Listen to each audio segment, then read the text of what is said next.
Everyone. This is me, and this course is the principles of economics. And we will continue the demand and supply, which is the core concept in the principles of economics. 안녕하십니까, 여러분. 종자론론 시간입니다. 지난 시간에 이어서 수요와 공급 법칙에 대해서 혹은 수요 곡선, 공급 곡선에 대해서 계속해서 살펴보도록 하겠습니다.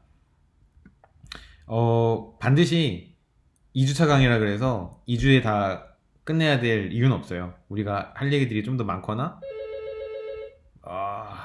잠시만요. 죄송합니다. 갑자기 전화가 와서요. Sorry, I just got a phone call from the other professor who wanted to know how to fix his computer's audio system. And the problem was that I didn't know about it. So we discussed a little bit how to fix his audio system in his new computer, PC. And I don't know, I'm not sure if he did it or not. But anyway, so we keep continuing study about the demand and supply curve. And I believe we finished the first part, which is about demand. So we're gonna go for the other part of the market, which is called the supply side. So the supply is the problem of the seller. If you are selling any good or services in a specific market, then you're gonna have to decide how many goods or services you're gonna provide and how much money you will accept for the price of that good or services. So basically, the mechanism of supply is similar to the mechanism of demand, but a little bit different, like a mirror side of each other. Okay. 수요의 법칙과 수요 곡선의 이동 등에 대해서 지금까지 살펴봤다면, 우리는 이제 그와 반대되는, 소위 말하는 시장에서의 카운터파트에 해당되는 셀러 사이드, 즉 공급자 측면도 같이 살펴봐야 됩니다. 공급자와 수요자는 사실상 이렇게 설명하는 방식이 비슷하긴 한데요. 조금 차이가 있다면 나중에 우리가 후생 경제학 때 자세하게 배우겠지만, 수요 곡선을 이해하기 위해서 가장 필요한 거는 수요자 혹은 구매자의 개인적인 의지 문제였어요. 즉, 내가 얼마 정도의 가격을 내고 이것을 사고 싶은지, willingness to pay라 그러죠. 이 정도 가격이면 내가 이거 한 단위 구매할 수 있어 라는 마음속의 어떤 기준 같은 것이 수요 곡선을 설명하는 데 굉장히 중요한 기준이었다면은, 공급 곡선을 설명할 때에는 그보다 조금 더 객관적인 지표들이 등장합니다. 예를 들어 생산 비용이라든가 아니면은 망하지 않을 정도의 어떤 가격 수준이라든가 이런 것들이 생산자한테 굉장히 중요하잖아요. 즉 최소한 원가는 받아야 되는 거예요. 즉 수요 곡선과 달리 공급 곡선을 설명할 때에는 얼마만큼의 가격을 이 공급자들이 억셉트할 수 있을 것인지, 그것이 굉장히 중요해집니다. When we talk about the demand curve, the most important thing to determine the shape of demand curve was the willingness to pay by the demand side or by the buyers, which means that it is a little bit more subjective concept. You're gonna pay them money, you're gonna pay the price level to have or to buy the one unit of good or services, which is totally determined in your mind. That's one of the most explanatory variable in determination of the demand curve. But in supply side, a story a little bit different, which depends on the real production cost, such as the rent or the labor expenditure, or some product cost for the materials to produce the final good or services, which is a little bit more objective, which means that it is clear to see how much money you're gonna have to pay to produce your final good or services, and plus alpha, which is your pure profit. So to determine the supply curve, it is really important to determine how much cost would have to be paid or will have to be spent to produce one unit of final good or services which will be sold in the market. So let's go to directly the law of supply. The law of supply tells you that if all the other things equal, then if the price of this good increases, then the quantity supplied from the seller side will be increased as well. So there we go to the same direction, which is pretty natural to understand because if you are a seller and all the other things equal means your production cost is the same, it is constant. So with the same level of production cost, but only the market price of that good increases, which means that you're gonna have the more or the higher level of pure profit. So with the higher level of profit, then there is no reason to exit this market. You're gonna provide more goods or services because you see increasing your profit in the market. So your supply or the quantity of supply will be increased if the market price of this market will be increased. And one important thing to remember is that your effectiveness or your power in determining the market price is zero, which means that whenever you provide more quantity in the market, it doesn't affect the market price level because you are just one of the millions of sellers. Okay.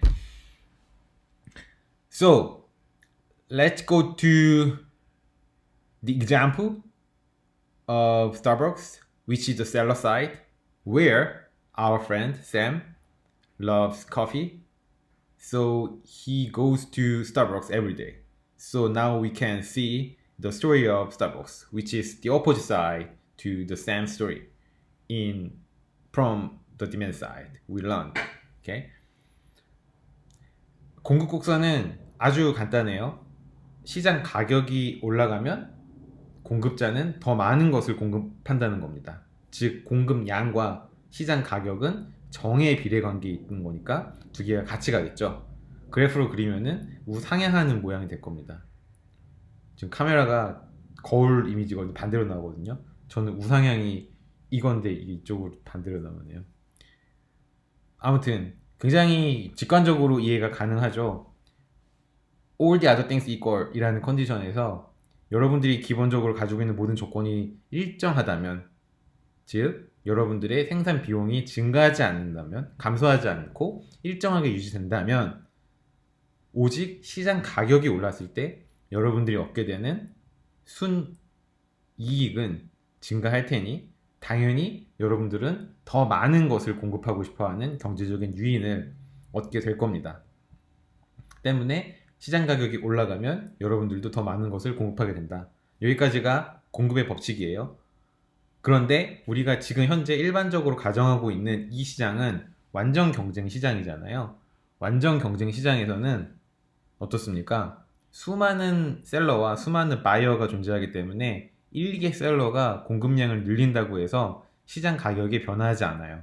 여러분들은 시장 가격에 영향을 미치지 못하는 셀러입니다. 그냥 one of them이에요. 여기까지가 기본적인 가정입니다. 이 교과서에서 들고 있는 예는 우리가 앞서서 디맨드 사이드 봤을 때 샘의 예를 봤잖아요. 그러면은 샘이 가는 커피숍, 즉 공급 업체를 찾아가면 될 거 아니에요. 그것이 이제 스타벅스라고 가정하고 스타벅스에서 라떼를 어느 정도 가격에 얼마만큼 공급하는지 그 소위 말하는 서플라이 스케줄을 같이 보자는 겁니다. 이 서플라이 스케줄은 앞서서 봤던 샘의 디맨드 스케줄과 완전히 대칭적인 반대 방향으로 움직인다는 것을 확인할 수 있을 거예요.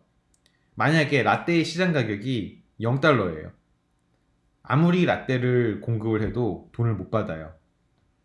이윤이 제로일 뿐만 아니라 아마 마이너스겠죠. 이익은? 순이익은 마이너스겠죠. 왜냐하면 라떼를 만드는 데 들어가는 기본적인 원료값이라든가 스타벅스 이렇게 직원들한테 줘야 될 이제 금액 같은 게 있으니까요. 노동 임금이 있으니까요.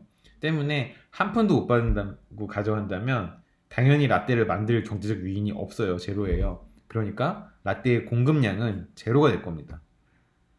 하지만 라떼의 가격이 올라가면 올라갈수록 상승하면 상승할수록 라떼를 만드는 데 들어가는 비용이 똑같다고 가정을 한다면은 한 잔을 만드는 데 들어가는 비용이 똑같다고 가정한다면 한 잔당 가격이 1달러, 2달러, 3달러로 올라갈수록 당연히 스타벅스가 취할 수 있는 이득도 늘어날 테니 당연히 더 많은 스타벅스 라떼를 공급할 만한 경제적인 유인을 갖게 되는 거겠죠. 때문에 더 많은 라떼가 시장에 공급이 되게 됩니다. 아주 단순한 서플라이 스케줄의 하나의 예예요. 참고로 스타벅스 직원은 복지 후생이 굉장히 좋습니다. 참고하세요. 여러분들이 혹시 대학교를 졸업하시고 직장을 얻지 못하셨을 때 알바라도 하면서 버텨야겠다 라고 판단을 하시면 다른 데 가지 마시고 스타벅스 가십시오. 제 친구가 스타벅스에서 일을 했는데 스타벅스 시스템의 큰 장점 중에 하나는 어디에서 일하든 일단 파트타임으로 시작을 하든 뭘로 시작을 하든 일을 해서 인정을 받잖아요.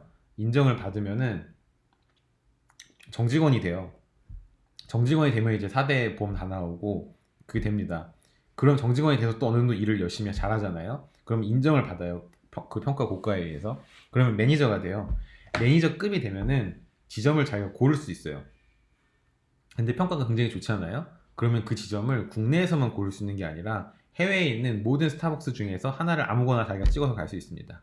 예를 들어서 뭐 호주 펄스라는 지역이 있어요. 호주 펄스에 새로운 스타벅스 스토어가 필요하게 됐어요. 그럼 거기는 이제 신규 직원들도 채용을 하겠지만은 경력이 쌓인 매니저를 보내고 싶잖아요. 그래서 좀 정착을 시키고 싶잖아요. 그럴 때 자기가 지원을 한다. 제가 영어가 좀 되고 스타벅스 매니저로서 몇 년 이상 일한 경험이 있고 한국에서 신규 매장 오픈 경력도 있습니다. 그러면은 스타벅스는 보냅니다. 스타벅스의 경영 철학 자체가 굉장히 평등 이퀄리티를 강조하는 그런 문화가 있어요. 그래서 여러분들이 해외에 나가서 바리스타가 되고 싶다. 그러면 스타벅스부터 시작하는 것도 나쁘지 않은 방법입니다. Let us look at the supply schedule. It's totally the mirror image to the demand schedule. If the market price of one latte is zero, then there is no economic reason to produce and supply a cup of latte to the market in the point of view of the Starbucks manager. So that manager decides to produce nothing, the zero latte to the market, because if you sell your latte at zero price level, then your net profit should be a negative because you have to pay your labor income, your part-timers in the Starbucks working there, and you have to pay for some material cost, and you also pay some rent. If you are working in the main street of the city, then the rent will be pretty high. So the $0 per a cup of latte makes no sense to the manager.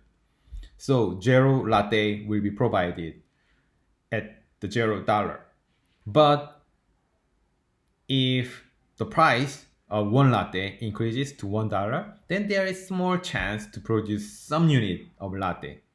Your profit still very modicum, so you don't have any big reason to provide huge amount of latte to the market, but you just start to provide some lattes.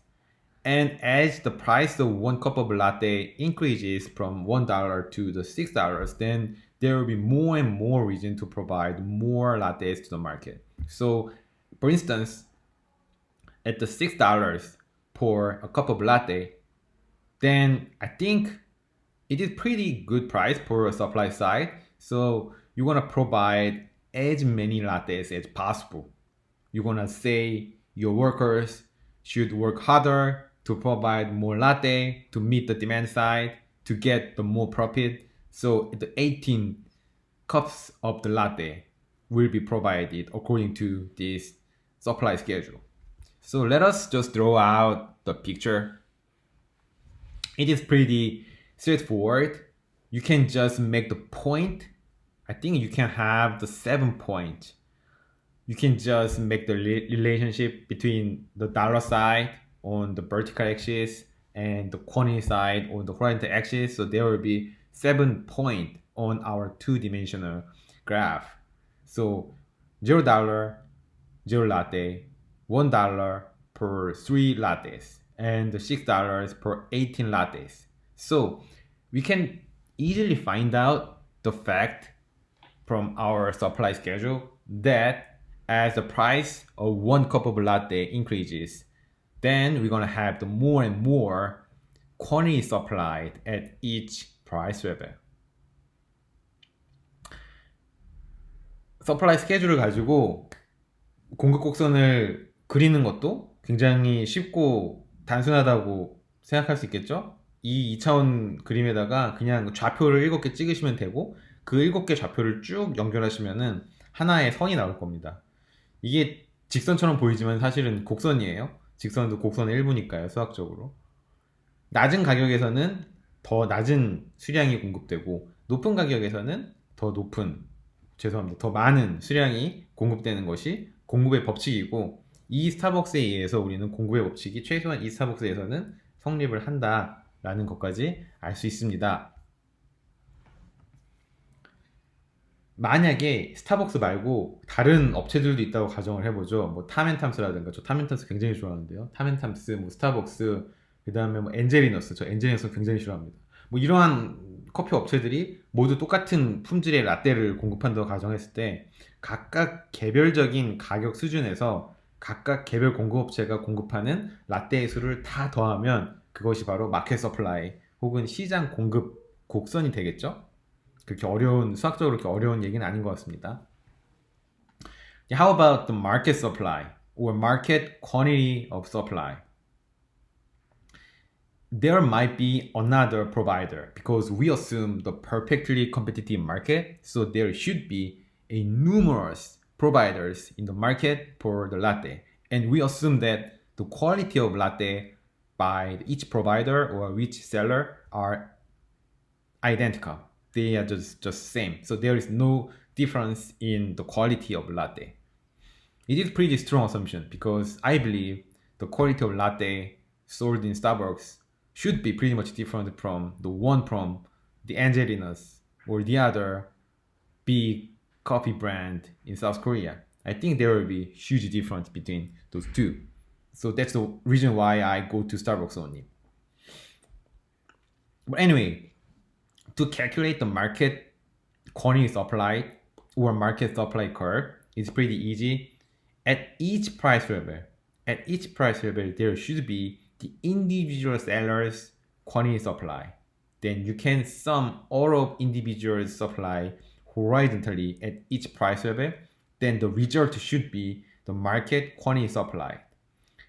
So if you can get the market quantity supply at each price level, then you can sum all of them. Then there will be only one market supply curve.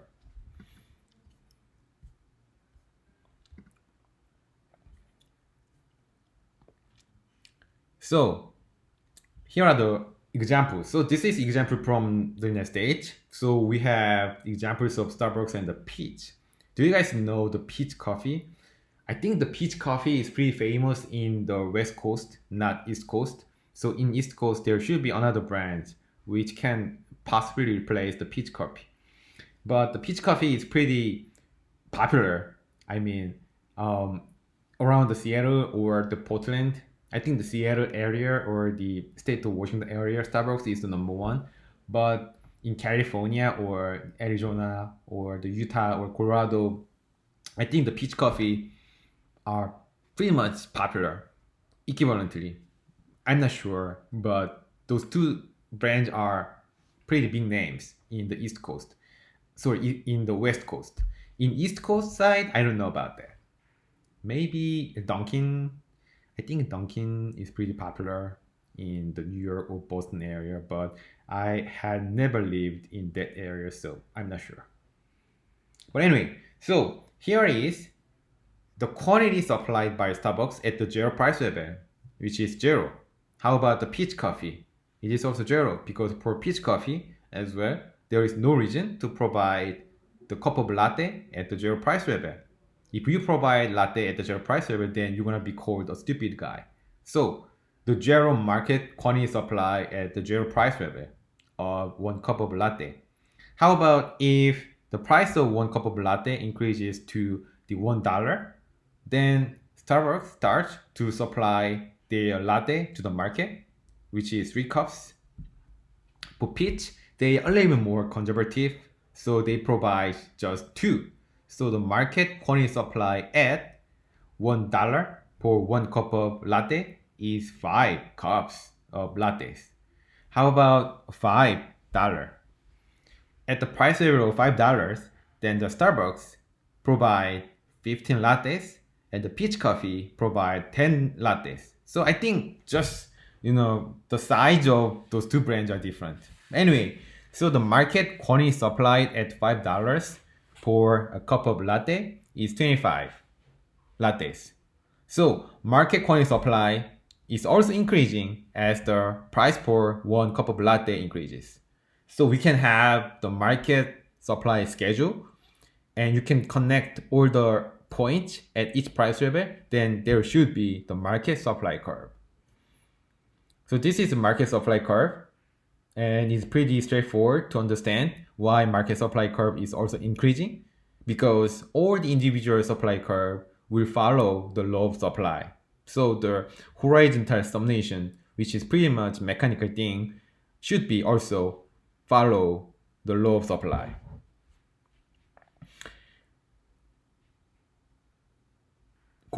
시장 공급 양을 구하는 것은 어렵지가 않습니다. 여기 스타벅스와 피츠라는 두 개의 공급자가 있다라고 이 시장에 가정을 하는 거예요. 피치 커피는 미국의 서부 지역에서 꽤 유명한 대형, 대기업 커피 브랜드랄까요? 우리나라 치면은 스타벅스에 대항하는 뭐 커피빈 같은 게 있죠. 피치 커피가 약간 그런 포지션인데, 사실 커피 맛은 스타벅스가 많이 다릅니다. 그래서 이 두 개를 같은 커피 퀄리티를 공급한다고 가정하는 것 자체가 굉장히 비현실적이긴 한데, 어쨌든 여러분들 미국 가시면은 언제 갈지 모르죠. 코로나 바이러스가 언제 끝날지 모르니까요. 코로나 바이러스가 끝날 때쯤 미국에 만약에 방문하시게 될 기회가 있다면 피치 커피도 한번 꼭 드셔보세요.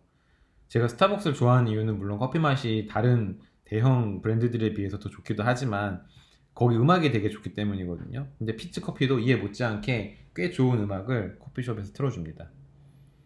뭐 벅스 탑 100 막 이런 거 안 틀어주고, 멜론 뭐 탑 10 막 이런 거 안 틀어주고 뭐 조금 더 보수적으로 틀어주는 것 같아요. 피치커피는 스타벅스는 재즈뿐만이 아니라 뭐 최신 팝송 중에서도 좀 분위기 좋은 거 막 틀어주잖아요. 피치커피는 재즈에 더해서 클래식 음악도 가끔 나왔던 것 같고요. 조금 더 음악이 이렇게 혼자서 집중하기에 더 좋은 음악을 틀어줍니다. 어쨌든 중요한 건 그것이 아니라 마켓 공급 곡선을 구하는 거죠.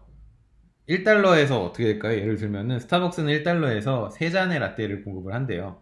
피치커피는 2잔만 공급을 한다고 합니다. 그러면은 1달러라는 개별적인 가격 수준 하에서 두 브랜드의 공급량을, 즉 개별 공급량을 수평적으로 더하시면 돼요. 그러면 마켓 공급량이 나옵니다. 5개의 라떼라고. 이런 식으로 각 가격 수준마다 구하시면은 시장 공급량이 구해지게 되고, 그럼 우리는 시장 공급 스케줄을, 시장 공급표를 얻게 되는 거죠. 이것을 쭉 이으면 이제 시장 공급 곡선이 되는데, 시장 공급 곡선도 우상향하네요.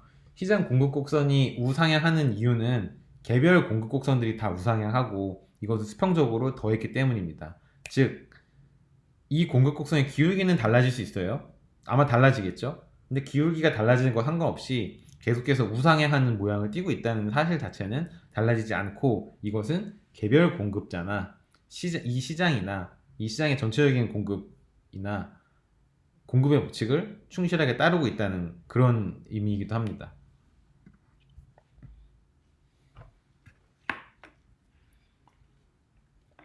그러면 이제 공급 곡선의 이동에 대해서 우리가 얘기를 해봐야겠죠?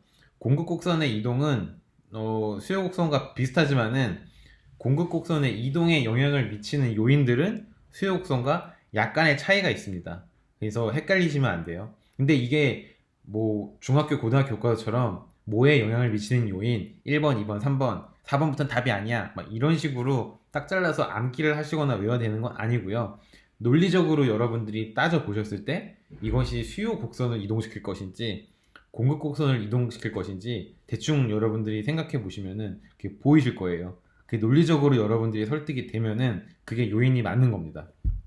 여기에는 몇 가지 대표적인 예들만 적어 놓은 겁니다. 그래서 여기 있는 것들만 답이라고 생각하지 마시고 끊임없이 비판적으로 생각을 계속 하시면 좋을 것 같습니다.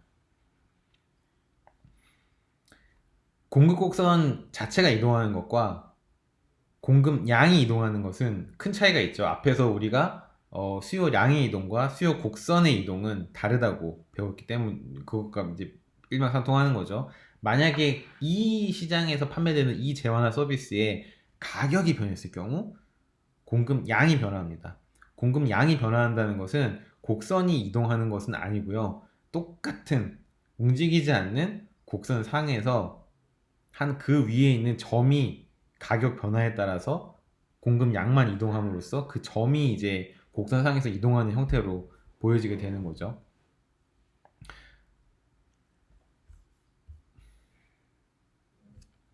Okay, so we can talk about a little bit about the shift of supply curve. Shift of supply curve is pretty much similar to the shift of demand curve, but first of all, it is very important to differentiate shift of the curve from the movement along the supply curve. If the price of that good or services traded in that market changes, then there will be no shift of supply curve. There will be the movement of a point along the supply curve while the supply curve is fixed at the same position, because the price of that good changes means there will be, you can just visualize the change of that supply curve. I think. Okay, so let me explain more about with the graph. I think, yeah, there will be no graph. Okay,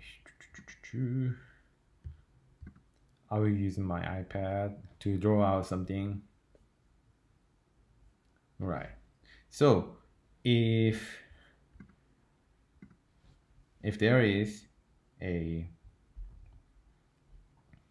two-dimensional world with price and the quantity, and we have one supply curve, so this is our just random point. You can just say it is P1 and it is Q1. So we start here. If for any region, we don't take care about the region, but any region, if the price of this good increases from P1 to P2, let us just assume that, then what happened? Is there a shift of supply curve, or is there any change of supply curve? Then how can we draw out these changes on these in this two-dimensional curve? Changes of price of that good or services can be drawn on the same supply curve. So the quantity supplied will follow the changes of price. For instance, if the price increases from P1 to P2, like that, then your quantity supplied will be just follow here, like that. So we can say that if the price increases, then by the low supply, our quantity supplied will be also increased with the same supply curve. So there will be no shift, but there will be only the movement of a point along the same curve. Okay.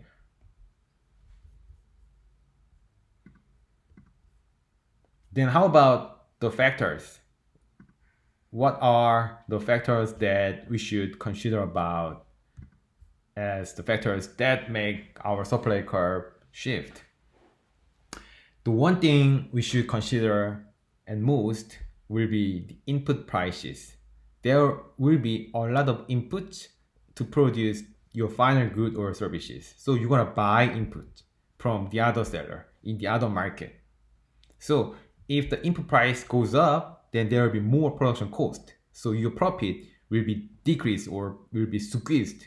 So you're gonna have to reconsider about providing at the same price level, because your profit will be decreases as your input price goes up, then you have little reason, little economic incentive to supply at that price level. So your quantity supply will be negatively related to your input price level.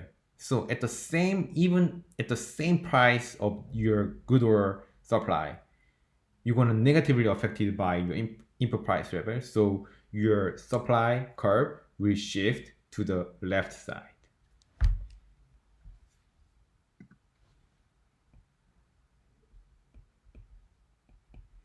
This is your original supply curve.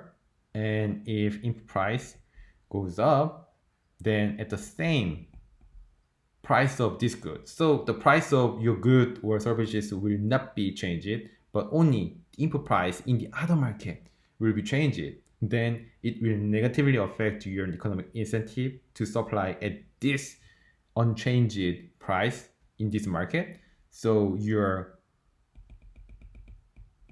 quantity supplied will be decreased at this point. So it's the same with all the other price level. So your supply curve will shift to the left side. How about technology? Technology will be good, right? So with the higher technology, then you're gonna have the more efficiency in your production process, right? For instance, if your technology, the newly obtained technology is cost-saving technology, then you're gonna have input price decrease effect, equivalent effect, right? So you're gonna have more incentive to provide more goods at the same price of your final good or services. So you want to increase your quantity supply from Q1 to Q3.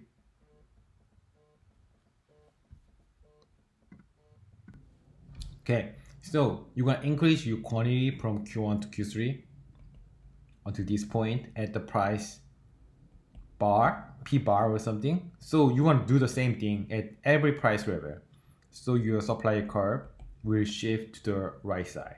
So increase of supply curve can be drawn as the shift of your supply curve to the right side, and decrease or kinds of negative effect on your supply curve will drawn out as the left side shift of your supply curve.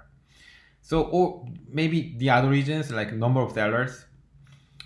If there are more and more sellers, then it's gonna be more competitive. So you're gonna rethink about participating in the market. How about expectations about the future? If your economy or if the market has the bright future, then you can read the demand side's mind, the buyer's mind. So you're gonna increase your supply in the expectation of the bright future. So it will shift to your supply curve to the right side, right? So the demand side is determined by some factors, and the supply side is also affected by some factors, and they are not one-to-one matched. So you may be a little bit careful about differentiating the factors that affect the demand side and the supply side. 여기 몇 가지 이제 요인들 혹은 원인들, 우리가 공급 곡선의 이동에 영향을 주는 몇 가지 요인들에 대해서 제가 적어놨습니다. 기본적으로 논리적으로 생각하면은 다 해결이 되는 그런 것들이에요. 첫 번째로 가장 중요한 것 바로 생산 요소 가격의 변화예요. 여러분들이 이제 어떤 하나의 재화나 서비스를 생산을 하시는데 여러 가지 생산 요소를 구입을 하시잖아요. 여러분들이 기업 입장이라면 아마 근로자도 고용을 해야 될 것이고 기계도 사야 될 것이고 무언가 생산하기 위해서는, 혹은 가게를 낸다면은 가게를 빌려서 렌트를 지불해야 될 것이고, 어떤 식으로든지 생산 요소 가격은 지불을 여러분들이 하시게 되거든요. 이제 그런 것들의 가격이 올라갈 때 여러분들은 이제 소위 말하는 생산 원가의 압박을 느끼게 될 것이고, 그럼 여러분들이 높은 가격이 아니면은, 더 높은 가격이 아니면 똑같은 가격에서는 그 물건을 더 이상 공급을 하지 않게 되는 거죠. 소위 말해서 문을 차라리 닫아버리는 게 더 낫다라고 판단하실 수가 있습니다. 이것을 어떻게 그림으로 표현할까요? 우리가 먼저 이제 오른쪽에 제 그림을 굉장히 못 그렸는데, 가격을 P 바로 고정돼 있어요. 즉 여러분들이 A라는 물건을 판다고 가정을 한다면 이 A 물건의 시장 가격은 P 바로 고정이 되어 있고 P 바에서 여러분들은 Q1만큼 원래 공급을 했습니다. 근데 만약에 생산요소 가격이 올라갔어요. 예를 들어서 최저임금이 상승했어요. 이거는 근로자 입장에 피고용자 입장에서는 좋은 일이지만은 고용자 입장에서는 지불해야 되는 생산 원가가 증가한 이제 그런 결과잖아요. 그래서 소위 말하는 인풋 프라이스의 증가 현상이 발생을 합니다. 그럼 여러분들의 이윤은 순이익은 더 쪼그라들겠죠? 때문에 같은 가격 P 바에서라면 여러분들은 굳이 이 물건을 이만큼 예전처럼 공급할 경제적인 유인을 찾지 못할 수도 있어요. 그래서 같은 P바 수준에서 예전에는 Q1만큼 공급을 하셨다면 이제는 Q2만큼밖에 공급을 하지 않게 되는 겁니다. 아마 P바가 아니라 다른 모든 가격 수준에서도 여러분들은 같은 판단을 하시고 같은 행동을 하실 거예요. 즉 모든 가격 수준에서 조금씩 공급량을 줄이니까 더 이상 여러분들의 공급 곡선은 S가 아니라 S 프라임이 되는 거죠. 마찬가지로 비슷한 다른 요인으로 기술 수준을 상정할 수 있습니다. 여러분들이 무언가를 생산을 하시는 행동을 하는 기업 입장이잖아요. 생산자라면 무언가를 생산을 하는 사람들인데 그러면 생산 기술이라는 거를 가지고 있을 거란 말이에요. 이 생산 기술 수준에 따라서 여러분들이 생산 원가가 더 많이 들어가는지 더 적게 들어가는지 한 단위를 생산하는데 말이에요. 그게 결정이 될 거잖아요. 여러분들이 만약에 정말 훌륭한 기술을 갖고 있어서 한 단위를 생산하는데 더 적은 비용만 들어가게 된다면 생산 원가가 감소하는 것과 똑같은 영향을 주겠죠, 여러분들에게. 즉 같은 가격 수준이 P 상에서 예전이라면 Q1만큼만 공급을 했다면 이제 생산 원가가 감소하는 것과 비슷한 영향을 주니까 이제 Q3만큼 생산량을 늘리고 싶다라고 판단할 수도 있겠죠. 그래서 Q3가 여기 있으면은 요만큼 공급을 하는 겁니다. 아마도 P바가 아니라 다른 모든 가격 수준에서 똑같은 판단을 여러분들은 하실 거예요. 그래서 여러분들의 공급 곡선은 더 이상 S가 아니라 S2 프라임으로 이쪽으로 이동을 하게 됩니다. 즉 이제 공급 곡선의 이동과 공급량의 이동 간의 차이에 대해서 이해를 하시겠죠? 그러면 공급 곡선의 증가 혹은 공급 곡선의 감소라는 표현과 공급 곡선의 우측 이동, 공급 곡선의 좌측 이동이라는 표현이 어떻게 매치될 수 있는지 헷갈리지만 않으시면은 그래프로 그것을 표현하는 것이 그렇게 어렵지는 않을 거예요. 우리가 흔히 어떠한 공급 곡선에 긍정적인 영향이 주어졌다. 그러면 공급 곡선이 증가하잖아요. 공급량이 모든 가격 수준에서 공급량이 증가한다는 것은 전체적인 공급 곡선의 증가라고 표현할 수 있으니까요. 이 공급 곡선의 증가는 공급 곡선의 우측 이동과 같은 의미입니다. S에서 S 프라임으로 이동하는 것은 긍정적인 효과가 이 시장에 주어졌다는 것을, 그래서 공급자들이 공급량을 개별 공급 수준에서 늘리기 시작했다는 것을 의미를 하고요. 공급 곡선의 좌측 이동이라는 것은 혹은 위로 이동한다라고 표현해요. 공급 곡선의 우측 이동은 오른쪽으로 혹은 아래로 이동한다라고 표현하고요. 공급 곡선의 좌측 이동은 뭔가 부정적인 영향이 이 시장에 참여하는 공급자들에게 가해졌다는 겁니다. 그래서 공급 곡선이 왼쪽으로 이동한다는 말은 공급 곡선의 감소 혹은 개별 가격 수준에서 공급량의 감소와 같은 표현이다 라고 이제 이해를 하시면 되겠습니다. 인풋 프라이스나 테크놀로지 외에도 이 시장에 참가하는 시장 참가자 수 그리고 미래에 대한 기대 뭐 이런 것들이 공급 곡선의 이동에 영향을 준다라고 알려져 있는데 여러분들이 뭐 더 많은 예를 찾을 수 있겠죠? 혹은 뭐 제가 나중에 드릴 연습 문제를 통해서 더 많은 예들을 한번 연습을 해보실 수도 있을 것 같습니다.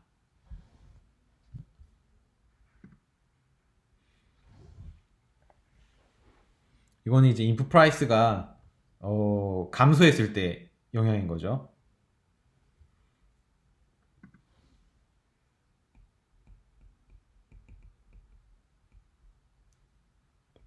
When input price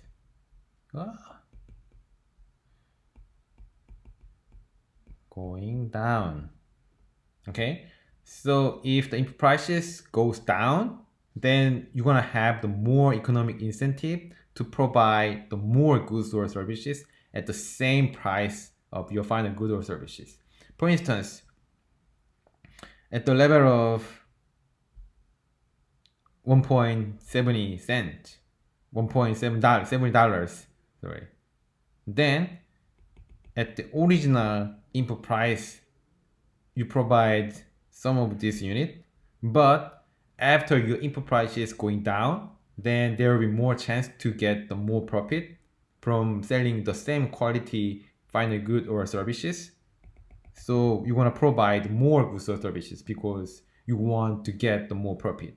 It's the same unchanged price of your final goods or services. So at each price level, you can have the same decision making. So you will provide increased final good or services at each price level of your good because of your input price going down. So your supply curve will shift to the right side or your supply curve will increase. 대충 아시겠죠? 이제 어떤 식으로 분석을 하면 되는지.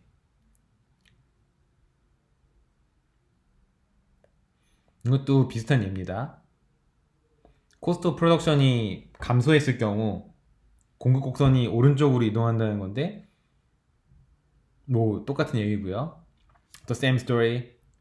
If there is a decrease in the production cost, then your supply curve will shift from S1 to S2. Okay, so this is the end of the supply side. So in the next time, we can define the market equilibrium. Then we can have supply and demand curve all together, and we're going to make the end of this chapter.